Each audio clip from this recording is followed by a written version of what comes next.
আসসালামু আলাইকুম, সকলকে আমন্ত্রণ আনন্দ টিভি সংবাদে। আপনাদের সঙ্গে আছি আমি ছোয়া খন্দকার। গেল 8ই মার্চ বাংলাদেশ টেলিযোগাযোগ নিয়ন্ত্রণ কমিশন বিটিআরসির নিলামে মোবাইল অপারেটরদের কাছে ৭,৬৩৪ কোটি টাকায় তরঙ্গ বিক্রি করে সরকার। নিলামে ১,৮০০ মেগাহার্টজ ব্যান্ডে ২০ মেগাহার্টজ সহ সর্বমোট ২৭.৪ মেগাহার্টজ তরঙ্গ যথাক্রমে গ্রামীণফোন লিমিটেড, রবি আজিয়াটা লিমিটেড এবং বাংলালিংক কমিউনিকেশনস লিমিটেডকে বরাদ্দ প্রদান করা হয়। আগে বরাদ্দ দেওয়া তরঙ্গের সাথে নতুন তরঙ্গের পুনর্বিন্যাস করায় 2টি ধাপে সম্পন্ন হবে মোবাইল অপারেটরদের তরঙ্গ পরিবর্তন। এতে করে 1 এপ্রিল রাত 11টা থেকে 2রা এপ্রিল সকাল 7টা পর্যন্ত এবং দ্বিতীয় ধাপে 7 এপ্রিল রাত 11টা থেকে 8 এপ্রিল সকাল 7টা পর্যন্ত কিছু সময়ের জন্য মোবাইল যোগাযোগে সাময়িক অসুবিধা হতে পারে বলে এক বিজ্ঞপ্তিতে জানায় বিটিআরসি। দেশের খাদ্য মজুদ বাড়াতে ভারত থেকে আরও 50,000 মেট্রিক টন নন বাসমতি সিদ্ধ চাল আমদানির একটি প্রস্তাব সহ মোট 6টি ক্রয় প্রস্তাব অনুমোদন দিল সরকারি ক্রয় সংক্রান্ত মন্ত্রিসভা কমিটি। এতে মোট ব্যয় হচ্ছে 957,32,38,000 টাকা। বুধবার অর্থমন্ত্রী আহম মুস্তফা কামালের সভাপতিত্বে এক ভার্চুয়াল সভায় ক্রয় প্রস্তাবগুলো অনুমোদন দেওয়া হয়। সভায় কমিটির সদস্য, মন্ত্রিপরিষদ বিভাগের সিনিয়র সচিব, সংশ্লিষ্ট মন্ত্রণালয়ের সচিব এবং ঊর্ধ্বতন কর্মকর্তাগণ উপস্থিত ছিলেন। করোনার দ্বিতীয় ঢেউয়ে টানা 3 দিনের আক্রান্তের সংখ্যা 15,000-এরও ওপরে। এদিকে গেল 24 ঘন্টায় দেশে করোনায় মৃত্যু হলো আরও 52 জনের, যা গেল 9 মাসের মধ্যে একদিনে সবচেয়ে বেশি মৃত্যুর রেকর্ড। দেশে আজও নতুন করে করোনা শনাক্ত হয়েছে 5,358 জনের শরীরে। বুধবার বিকেলে স্বাস্থ্য অধিদপ্তরের এক সংবাদ বিজ্ঞপ্তিতে এ তথ্য জানানো হয়। করোনা ভাইরাস মহামারী ঠেকাতে যাত্রীবাহী বাসে অর্ধেক যাত্রী পরিবহনের জন্য ইতিমধ্যেই জারি করা হয় সরকারি নির্দেশনা। গণপরিবহনে বাড়ানো হয় 60% ভাড়া।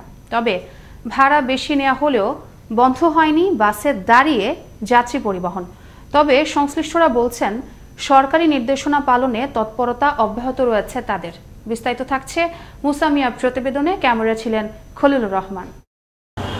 করোনা সংক্রমণ রোধে আজ থেকেই 50% সিট ফাঁকা রেখে চলছে গণপরিবহন। ভাড়াও 60% বাড়ানো হয়েছে, তবে উপেক্ষিত হচ্ছে স্বাস্থ্যবিধি। বুধবার সকালে রাজধানীর বিভিন্ন এলাকা ঘুরে দেখা গেছে রাস্তায় শত শত যাত্রী বাসের জন্য অপেক্ষা করছেন। এদিকে প্রথম দিনেই অধিকাংশ বাস নিয়ম না মেনেই অতিরিক্ত যাত্রী নিচ্ছে বলে অভিযোগ রয়েছে।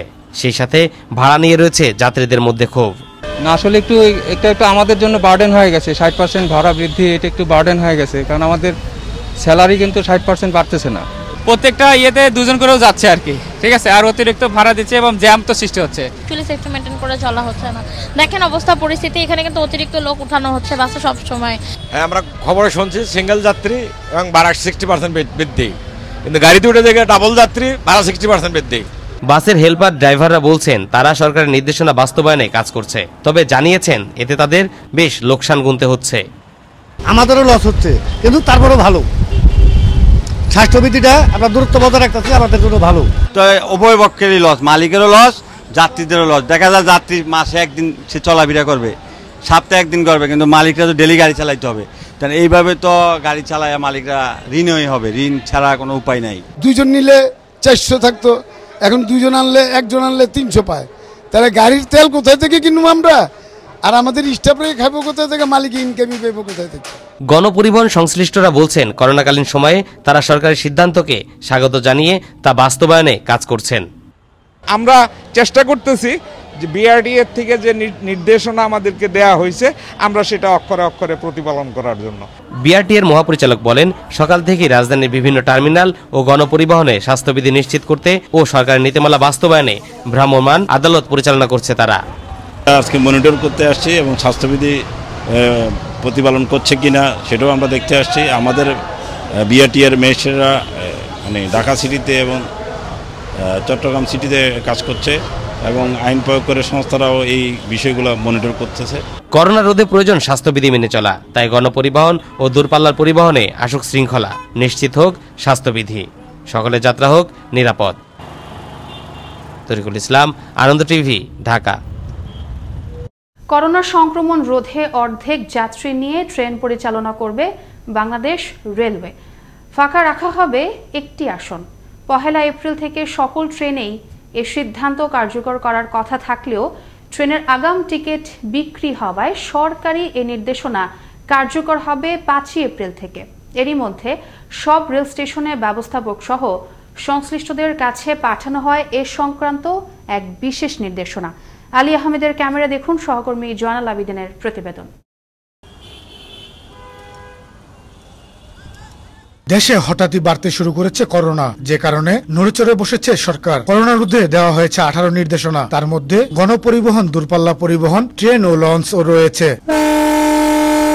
সবাই বোঝা উচিত এটা, যে সবাই মেনে চলা উচিত, কারণ আমাদের সবাইকে বাঁচতে হবে। মেনে চলা উচিত যে সবাই যাতে সবাই নিরাপদ থাকে। আমরা যদি একটু টাকা বেশি লাগলেও পার্সোনাল ভাবে এইভাবে যদি হয় সিস্টেমটা, তাহলে লাভবান আমাদেরই। সরকারি নির্দেশনা অনুযায়ী ধারণের অর্ধেক যাত্রী পরিবহন করতে হবে বাস, লঞ্চ, ট্রেনগুলোতে। তবে যাত্রী সাধারণ বলছেন, করোনা রোধ করতে হলে ব্যক্তি পর্যায়ে সচেতন হতে হবে। সাধারণ মানুষের যে সচেতনতা, এটা নিজেদেরকে অবলম্বন করতে হবে, কেননা আমাদেরই প্রোটেক্ট করতে হবে। বড় হইলো যে জনসচেতনতা যদি না থাকে তাহলে তো করোনা আরো বাড়বে। আমাদের তো নিজেরাই তো আমরা সচেতন না অনেকেই। পাশে বসলে যে করোনা হয় সাধারণত, কিন্তু এটাই যে সমাধান এরকম না। আমাদের সবকিছু স্বাভাবিকভাবে করতে হবে, রোগ প্রতিরোধ ক্ষমতা বাড়াইতে হবে, আর কিছু তো মাস্ক পরতে হবে, জনসচেতনতা বাড়াইতে হবে, এটা করতে হবে। আজ থেকে কার্যকর হয়েছে গণপরিবহনের সরকারি নির্দেশনা। ট্রেনের ক্ষেত্রে 1 এপ্রিল থেকে সরকারি নির্দেশনা বাস্তবায়নের কথা থাকলেও আগাম টিকিট বিক্রি হওয়ায় নতুন নির্দেশনা পুরোপুরি কার্যকর করা সম্ভব হবে না বলে জানিয়েছেন রেল স্টেশন কর্মকর্তা। কার্যকর এখন থেকেই, বাট কথা হচ্ছে যে যেহেতু কিছু টিকিট বলতে অনেক ট্রেনের অ্যাডভান্স টিকিট বিক্রি হচ্ছে 4 তারিখ, সকাল আন্তনগর ট্রেনে 4 তারিখ মধ্যে অ্যাডভান্স টিকিট বিক্রি আছে। সেক্ষেত্রে হয়তো বা আপনার ওই পূর্বে ক্রয় করা টিকিটে তারা ভ্রমণ করবেন। এছাড়াও তিনি জনগণকে সচেতন হওয়ার পরামর্শ দেন। সকল সম্বন্ধে যাত্রীকে আপনাদের মাধ্যমে আমি বিশেষভাবে অনুরোধ করছি যেন সকলেই স্বাস্থ্যবিধি মেনে আমার প্ল্যাটফর্মে প্রবেশ করেন এবং ট্রেন ভ্রমণ করেন। শুধু ট্রেন ভ্রমণের ক্ষেত্রে স্বাস্থ্যবিধি মানলে চলবে না। দেশের সকলকে যার যার জায়গা থেকে স্বাস্থ্যবিধির নিয়ম মেনে চলাচল করলেই হয়তো করোনার মহামারী থেকে সুরক্ষিত থাকবো নিজে, সুরক্ষিত থাকবে আমাদের পরিবার, নয়তোবা হারাতে হতে পারে পরিবারের আপনজনদের। কমলাপুর রেল স্টেশন থেকে জয়নাল আবেদিন, আনন্দ টিভি, ঢাকা। বাস ও ট্রেনের পর করোনার প্রভাবে এবার বৃদ্ধি পাচ্ছে লঞ্চের ভাড়াও। করোনা ভাইরাস মহামারীর দ্বিতীয় ঢেউ ও সংক্রমণ নিয়ন্ত্রণে শারীরিক দূরত্ব নিশ্চিত করতে সরকারি নির্দেশ মেনে বাস ও ট্রেনের মতো লঞ্চেও ধারণ ক্ষমতার অর্ধেক যাত্রী পরিবহন করা হবে। বৃহস্পতিবার থেকে অর্ধেক যাত্রী নিয়ে চলাচল করবে লঞ্চ। বুধবার সচিবালয়ে নৌপরিবহন মন্ত্রণালয়ের প্রতিমন্ত্রী খালিদ মাহমুদ চৌধুরীর সভাপতিত্বে ঈদ ব্যবস্থাপনা সংক্রান্ত বৈঠকে এর সিদ্ধান্ত নেওয়া হয়। এদিকে বাসের মতোই লঞ্চেও 60% ভাড়া বাড়ানোর প্রস্তাব দিয়েছে লঞ্চ মালিকরা। স্বাধীনতার সুবর্ণ জয়ন্তীকে কলঙ্কিত করতে হেফাজতে ইসলাম নাশকতা চালিয়েছে বলে মন্তব্য করেছেন পুলিশ মহাপরিদর্শক ডক্টর বেনজির আহমেদ। বুধবার সকালে সিএমএইচে আহত পুলিশ সদস্যদের দেখতে গিয়ে তিনি এ মন্তব্য করেন। বলেন, যারা হামলা ও নাশকতা চালিয়েছে তাদের বিরুদ্ধে মামলা হয়েছে। জানান, হামলার নির্দেশদাতাদের বিরুদ্ধেও নেওয়া হবে ব্যবস্থা। গাইবান্ধার গোবিন্দগঞ্জে মঙ্গলবার বিকেলে অগ্নিকাণ্ডে ভূষীভূত হলো একটি গুদামঘর। তবে এতে হতাহত হয়নি কেউ। গুদামে আকস্মিকভাবে আগুন জ্বলতে দেখেন প্রত্যক্ষদর্শীরা। মুহূর্তের মধ্যেই তা ছড়িয়ে পড়ে পুরো গুদামঘরে। খবর পেয়ে গোবিন্দগঞ্জ ফায়ার সার্ভিসের 2টি ইউনিট 1 ঘন্টার চেষ্টায় আগুন নিয়ন্ত্রণে আনে। বৈদ্যুতিক শর্ট সার্কিট থেকে আগুনের সূত্রপাত হতে পারে বলে ধারণা করা হচ্ছে। একটি বিচ্ছিন্ন ঘটনা ছাড়া শান্তিপূর্ণভাবেই সম্পন্ন হলো মাদারীপুরের কালকিনি পৌরসভার ভোট গ্রহণ। চলছে গণনা। এর আগে সকাল 8টা থেকে শুরু হয়ে ভোট গ্রহণ চলে বিকেল 4টা পর্যন্ত। মাদারীপুর জেলা নির্বাচন অফিসার মনিরুজ্জামান জানান, ভোট কেন্দ্রে ভোটারদের ছিল স্বতঃস্ফূর্ত উপস্থিতি। জাতির জনক বঙ্গবন্ধু শেখ মুজিবুর রহমানের জন্ম শতবার্ষিকী উপলক্ষে বরিশালে প্রদর্শন করা হলো বঙ্গবন্ধুর সর্ববৃহৎ মানব লোগো। মঙ্গলবার বিকেলে 2 লাখ বর্গফুট আয়তনের ঐতিহ্যবাহী বঙ্গবন্ধু উদ্যানের 1,58,000 বর্গফুট এলাকা জুড়ে বঙ্গবন্ধুর সর্ববৃহৎ এ মানব লোগো প্রদর্শনীতে 9,408 জন মানুষ অংশ নেন। নারায়ণগঞ্জের শীতলক্ষ্যা নদী থেকে শিক্ষার্থী সুজন মাহমুদের লাশ উদ্ধার হলেও মৃত্যু নিয়ে সৃষ্টি হয়েছে ধূম্রজাল। উদ্ধারের পর লাশের বিভিন্ন স্থানে দেখা যায় আঘাতের চিহ্ন। এ ঘটনায় একটি হত্যা মামলাও দায়ের করে নিহতের বড় ভাই শাহজামাল। তবে 2 মাস পেরিয়ে গেলেও এখনও উদ্ঘাটন হয়নি মেধাবী শিক্ষার্থী সুজন হত্যাকাণ্ডের কোনো রহস্যই। নারায়ণগঞ্জ থেকে সহকর্মী সৈয়দ সিফাত লিঙ্কন জানাচ্ছেন বিস্তারিত। স্বপ্ন ছিল বিসিএস ক্যাডার হবে সুজন মাহমুদ। দিনরাত পড়াশোনা আর কোরআন তেলাওয়াত ছিল তার অন্যতম অনুশীলন। বাবা মা এবং বড় ভাইও তেমন লেখাপড়া করতে পারেনি, তাই স্বপ্নপূর্ণ মেধাবী এই ছেলেটির হঠাৎ এমন মৃত্যু কিছুতেই মানতে পারছে না তার হতভাগা মা ও স্বজনরা।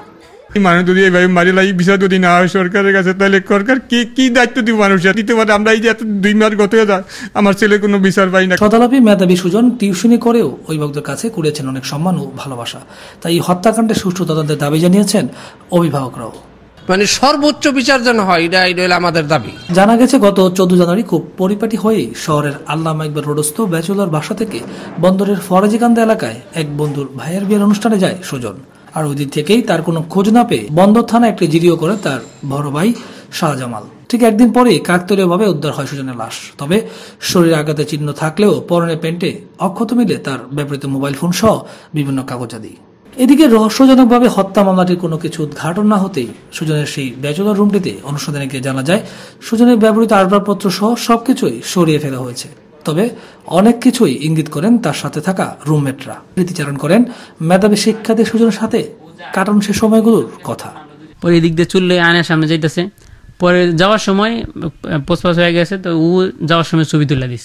অন্যদিকে দায়েরকৃত হত্যা মামলাটির সর্বশেষ খবর জানতে চাইলে নতুন যোগদান হওয়ার অজুহাত ক্যামেরার সামনে বক্তব্য দিতে রাজি হননি বন্দর থানা অফিসার ইনচার্জ দীপক চন্দ্র দাস। পরবর্তীতে সদর নৌথানায় গেলে সুজন হত্যা মামলার বিষয়ে এই কর্মকর্তা জানান, আমরা এগুলো পর্যালোচনা করছি এবং তদন্ত চলছে। আমাদের এসপি স্যার এরা মনিটরিং করতেছে। আমরা আশা করি অল্প কিছুদিনের মধ্যে আমরা এটা একটা ভালো রেজাল্ট আমরা পাবো। উদ্ধারকৃত লাশের গায়ে কিসের আঘাতের চিহ্ন? তাহলে কেউ কি হত্যা করে লাশ গুম করার উদ্দেশ্যে এই শীতলক্ষ্যায় বাসিয়েছে? এমনই নানা প্রশ্ন এখন ঘুরপাক খাচ্ছে সুজনের পরিবার ও সহপাঠীদের মাঝে। তারা প্রত্যাশা করছে খুব শীঘ্রই পুলিশ উদ্ঘাটন করবে সুজন হত্যাকাণ্ডের প্রকৃত রহস্য। সৈয়দ সিফাত লিঙ্কন, আনন্দ টিভি, নারায়ণগঞ্জ। পাকস্থলীতে ইয়াবা বহন করা হচ্ছে এমনই গোপন সংবাদের ভিত্তিতে এক মাদক কারবারি সহ 2 জনকে আটক করল র্যাব 4। তথ্য অনুযায়ী মঙ্গলবার বিকেলে অভিযান পরিচালনা করা হয় মানিকগঞ্জের সাটুরিয়ার নান্দেশ্বরী এলাকায়। আটক করা হয় আবির ও আরিফুলকে। এই ছিল এখনকার মতো আনন্দ টিভির সংবাদ। দেখুন প্রতিদিন বিকেল 5টা 30 মিনিট এবং রাত 9টা 30 মিনিটে। আনন্দ টিভির সঙ্গে থাকার জন্য সকলকে ধন্যবাদ।